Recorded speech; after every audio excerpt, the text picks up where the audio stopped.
And we're live in 3, 2, and welcome everybody to another episode of the Planetmullins Podcast. We're in season 2 and rolling along.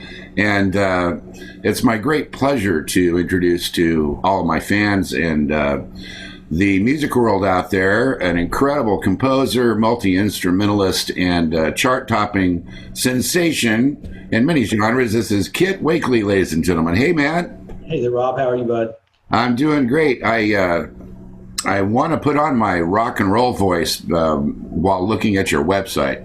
With a fearless, unapologetic approach to music, Kitt Wakeley creates an electrifying amalgamation of orchestra, rock, EDM, and piano, resulting in an epic cinematic vibe that evokes a variety of emotions. I think you got the job.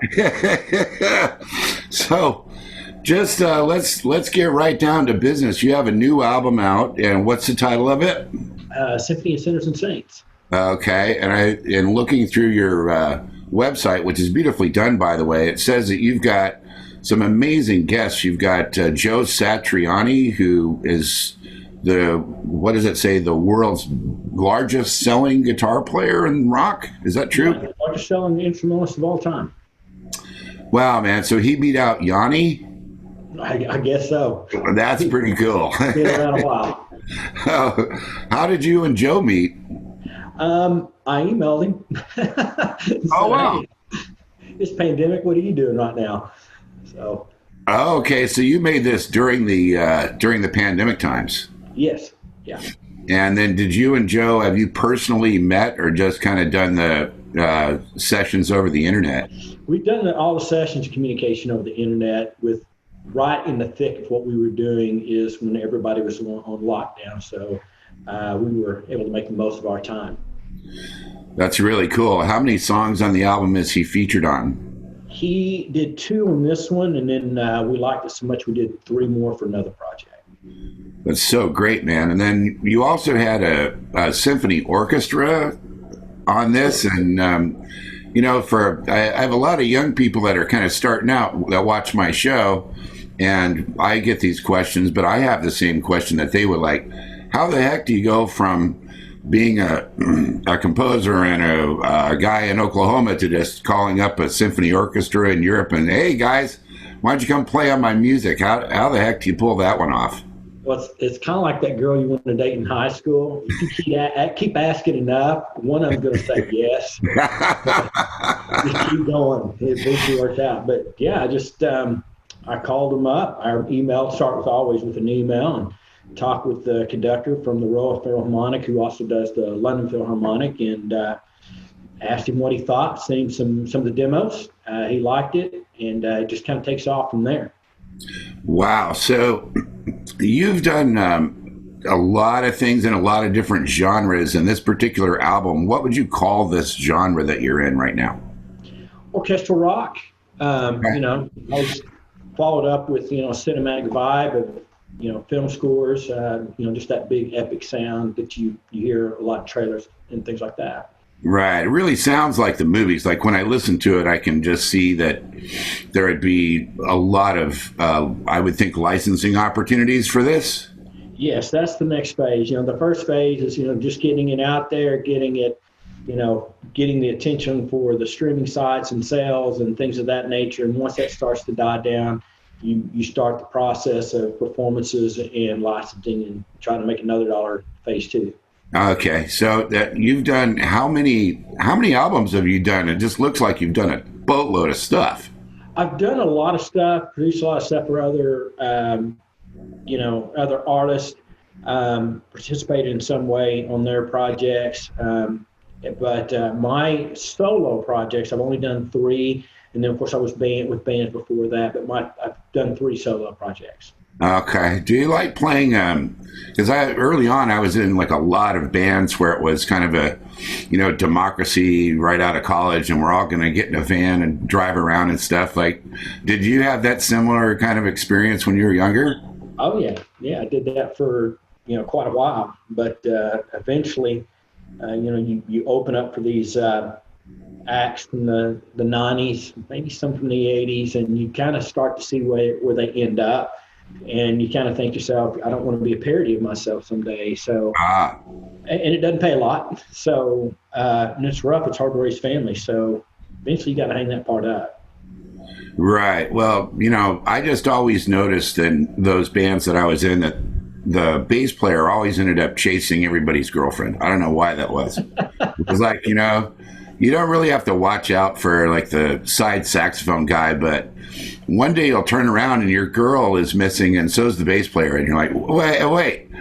It's odd that you say that. My bass player used to tell me all the time, don't trust me with your girlfriend. At least he's honest. Yeah, it's one of those stereotypical things. Now, okay, so as we've, got organized for you to come on the show, you've been traveling quite a bit, right? Oh yeah. It's everything picks up now. So are you going out on tour, or what are your activities like? Because of the magnitude of the shows, there's some rate limiting steps. One, we have to have a certain size stage. And when you get into that size of a stage, now you got to go to ask yourself, is it going to be a 25% occupancy, a 50% occupancy, and things like that? So we have a lot of offers for different civic centers, performance centers, but they can't guarantee what the occupancy level is going to be. So right now we're limited. I think the next project, we're going to Carnegie Hall next. Okay. A Tastemakers performance, probably 100 people in LA sometime in the next couple of months, and then Dallas Civic Center. I think either St. Louis, Kansas City. Cities there. Wow. Well, I hope I get invited to the one in LA when you come here, because I'd love to meet you and hear what you're doing. Yeah, absolutely.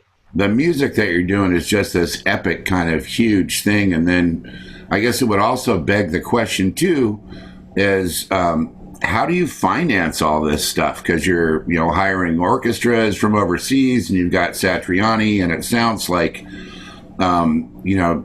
you've spent a lot of time putting all this stuff together. I mean, how do you pay for it all? Well, a lot of it, since I can, compose it and score it and, get so much of it ready in advance, I save a lot of money there. Of course, orchestral players, Philharmonic cost a lot.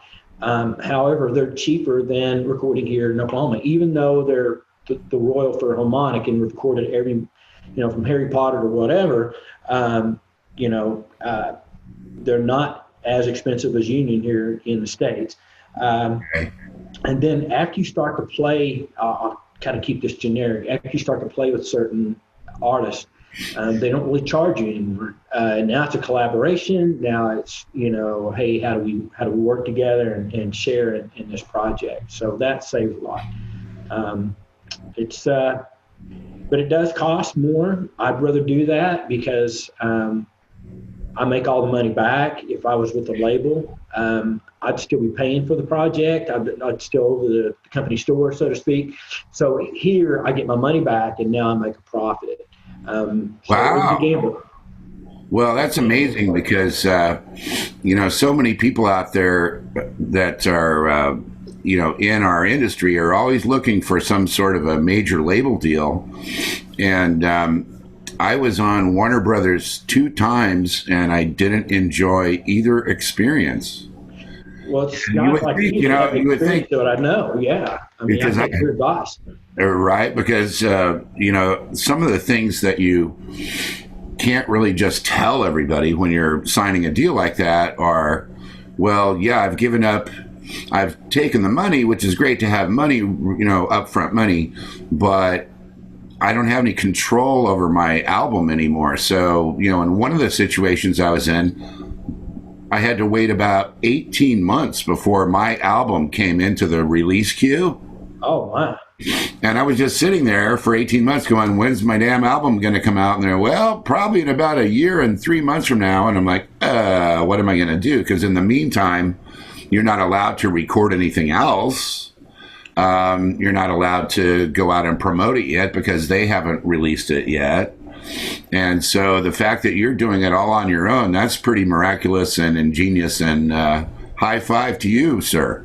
I appreciate it. I think my thing was I knew if I relied on a label that they would probably cut the cost, and all of a sudden the London Philharmonic or Royal Philharmonic or whatever aren't going to be an option. Why Abbey Road when we can do it right here?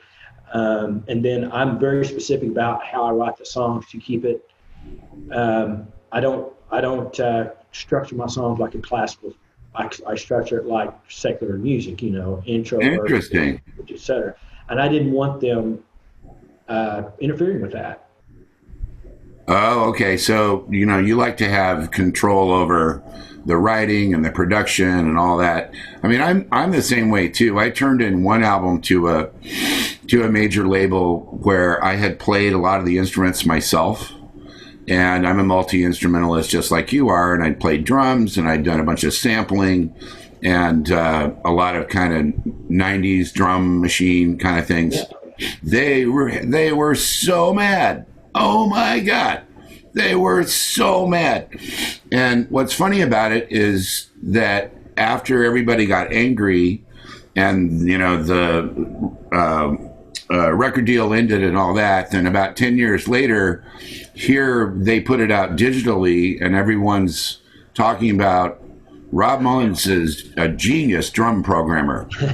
Those sounds that he was using, those beats, those are epic. That's like part of rap and hip hop history and on and on and on. And it's just, you got to kind of wonder about what do they call them? The suits, the guys that are doing that thing. But do you have a staff of people around you? Because it just looks like you're doing so much stuff. I mean, it would be exhausting. Do you have a publicist and a team or what? How do you roll? I have a social media team. With company. I have a PR firm, and then I actually have a personal assistant. And so that right there, along with what I do, and heck, even my wife, some of the roles she takes on, we think we get it all done. That's a lot of stuff to manage. Do you like being part of the new internet social media world, or do you hate it? I mean, some people love it and other people are just annoyed. I think it's a necessary evil. If you ever look at my social media, I don't like a religious viewpoint. I don't like a political viewpoint. I want to know, hey, whose birthday is it? By the way, here I have a new song. I like to support my peers. I mean, there's a reason our peers put their music out there for us to listen to. So let's give them affirmation. Let's enjoy that together. I like that. Mm-hmm. But I don't know if I'd be on social media if I wasn't in music. Right. Yeah. Well, I agree with you. I think it's a necessary evil. And, Herbie Hancock was recently quoted about why people won't listen to jazz anymore. And that couple of paragraphs just spread like wildfire all over Facebook. I can't paraphrase or, I don't have those paragraphs handy, but it's, I think, a great thing for musicians who can all just, trade tips and tricks and talk about their projects and this and that. And I think, Facebook and Instagram are really good for that. On the other hand, especially in jazz, and I've had this conversation with some people, you can spend 2 years working on an album and you get it all finally done and you put it up there on Facebook and then nobody likes it. Like you might get 2 likes. And then the next day you post a picture of a sandwich that you're eating and the sandwich gets 1,000 likes. I was just asking my social media guys about that. How is it I can post something and get 50 likes and then something else gets posted and it gets 2,000 likes? And I'm just like, I don't understand. I have no clue how that works. Well, you're such a great musician and composer. It's great that you have a team that you can, rely on for that stuff. So I see you've got keyboards and a drum set and a bunch of guitars and a bass or two. Do you know how to play all that stuff? Yeah, well enough that I can get it down for the demos and things like that. I mainly use the drums. I learned this from Abbey Road. I mainly use the drums to record the big orchestral sounds. Okay. You pay almost as much to get that stuff set up at East West or Abbey, and they're like, they told me how had to save a lot of money and get the same sound, and no one's going to know the difference until they watch this. Wow. Well, tell us about that experience, because for a lot of people in my age range, working at Abbey Road and doing anything would be more than a dream come true. It would be like fulfilling the whole bucket list in 1 week. How did you manage to pull that off? Again, you just called. I didn't realize it was really a process. I emailed, I told them what I was interested in, but what I didn't think of is they don't want anybody's garage band walking in and recording. They got a certain standard.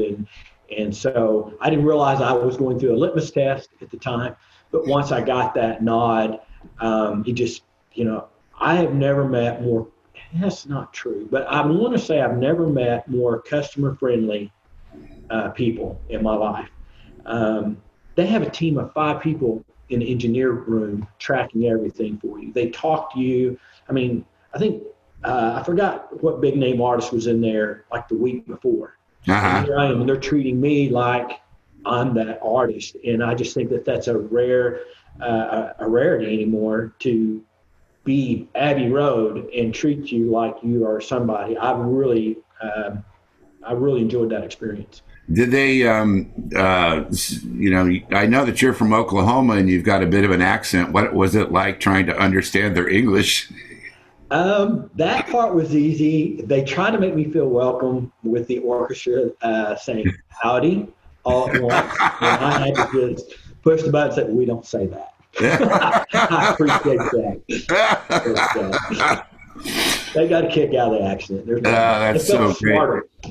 Well, in terms of the engineering staff, just to kind of go into a little bit of the technical stuff, did you go there with a specific kind of drum sound in mind, and you said, hey, I want to have an orchestral kind of thing out of my drum kit, or make it sound like Ringo, or, how did that work?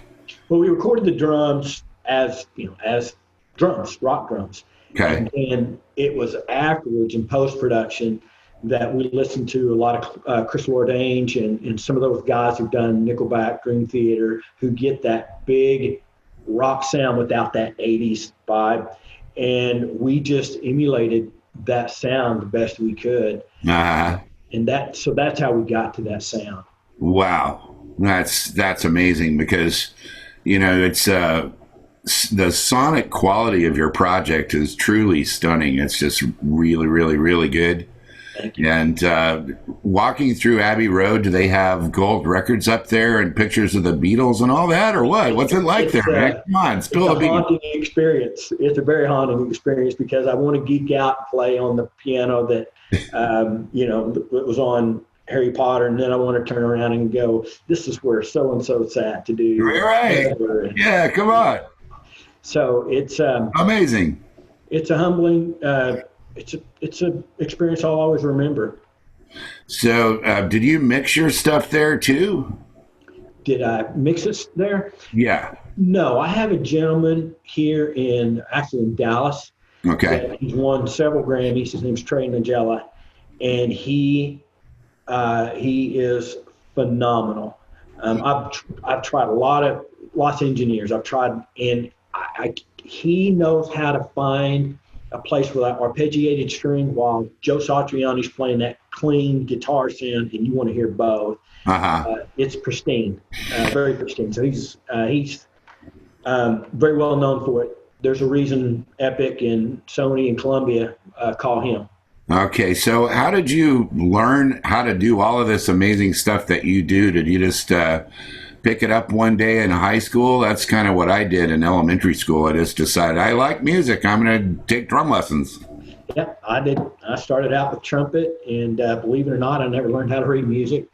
Wow. And, I just kept having fun in bands. I migrated over to keyboards, and I knew that got women. So yeah. I had a choice in college. I was a percussion major, and I had a choice between kind of continuing with drums or, focusing more on the piano. And everybody said, everywhere in the world has a piano, all the country clubs and the churches and the houses, and you don't have to carry anything. So, I was like, oh, man, I hate carrying stuff. So I'll just focus on the piano. And now, 30 years later, nobody's got a piano. You can't find a real piano anyplace. These bad boys are 75. This one's only about 30 pounds, but these are 75 pounds a pop. So. Oh yeah, anything by Yamaha or Korg that's big, you put it in a road case, and you have to have a helper to move it, which is crazy. Well, one of the things I noticed, wanted to touch on in your bio on your website is that you have an alter ego. Da-da-da-da. You have a special EDM name where you go out in secret and you fool the children. You fool the children. You don't come out as Kitt Wakeley. You come out as Audio Chaos. Da-da-da-da. I figured I was too old to be an EDM guy, so I just, hid behind that name. And I like the aggressive nature of EDM and just getting ugly with the guitar. And that was a fun project. Did you have a special mask or makeup or anything that you did to hide yourself, or? By the time you show up, it's too late. They hear the Southern accent. Yeah. Okay. Well, Oklahoma is a pretty interesting place to be from. I mean, my dad is from Ada, and my mom is from Okmulgee, and I was born there. And I don't know how you stand it in some ways, because I couldn't get used to a couple of things there. I couldn't get used to the heat and the humidity factor. And then Oklahoma has bugs that you don't find anywhere else in the world. Well, right, you're laughing because you know what I'm talking about. Absolutely. I live in a more metro area. I spend time in New York and LA, and it's odd that you mentioned Ada. I want to throw in real quick. They're doing a documentary right now. It's a pretty high budget documentary. It's not. I think Netflix and now several are looking at it, of all the musicians that have come through Ada, Grammy winners to Tony winners, and I can just go on and on and on. Wow. I'm amazed at the talent that's come through that town. So, Ada, way to go. That's pretty cool, man. Well, I remember we used to catch fireflies at my grandma's house, and then I saw these things that they look like centipedes, but you're counting the legs, and you're like, wait, there's 106 legs on this thing. Now, that's only in Oklahoma, man. If you're not from Oklahoma, you probably wouldn't understand what we're talking about here. But my guest today is Kitt Wakeley. He's got a brand new, amazing album, and many others too. This one's called Symphony of Sinners and Saints. And the next gig that you're going to be doing is Carnegie Hall, the next show, or tell everybody about your next one. The one after Carnegie? Or no, the very next one coming up after our podcast. That is Carnegie. Okay. I just got back from a production meeting up there. The environment's different. When you walk to a restaurant, you better have that vaccination card. Oh, right. And Carnegie is sweating it. I to be honest with you, I'm kind of sweating it. I'm used to going somewhere, the tickets sell that last week or two, you're hoping for a big splurge, and I've gotten lucky every time. Mm-hmm. Here, I'm looking at the ticket sales going, are you sure? And they're actually, please don't cancel. We need to show this momentum, keep people. And then, of course, they don't let you bring the whole show. They don't want anyone touching the rigging. They don't. It's a historical. It's a historical landmark, so they don't want to mess with much because the show's big. It's a big show. So how many people are in your show? Let's see here: 8, 9, 10, 11, 12. Wait a minute. 32. And that's on stage? Mm-hmm. Oh my God. Well, we used to do a full orchestra, and it just got too hard to navigate. So a friend of mine worked a lot with the Trans-Siberian Orchestra, and you're making it way too hard. 4 strings, 5 brass. Okay. Get a choir, and even that sometimes gets pretty daunting. So it's October 21st. Do I have that right? October 11th. October 11th. Kitt will be at Carnegie Hall, and that's in New York City. And you can go to his website, kittwakeley.com, for the tickets. And wow, it's exciting to meet you, man. It's really an honor. And everybody go out there and check out his music and his new album. It's I don't know how to describe it other than the way that he describes it, which is it's a combination. It's almost like a fusion of a lot of things. It's got some cinematic elements. It's got really banging drum grooves. It's got amazing guitar by Joe Satriani. And I wish you a lot of luck and success trying to go out there and tour with something this ambitious, man, because I know it's going to be a challenge. You bet. I appreciate it. I appreciate it very much. Way too good to me. All right, man. Well, if there's anything else you want to talk about or promote, otherwise we'll be putting this out here. My team's going to get it out here in the next day or two and start letting people know about your great music. I appreciate it, bud. I really appreciate it so much. All right. Thanks for coming on, and we'll see you next time on the Planetmullins Podcast.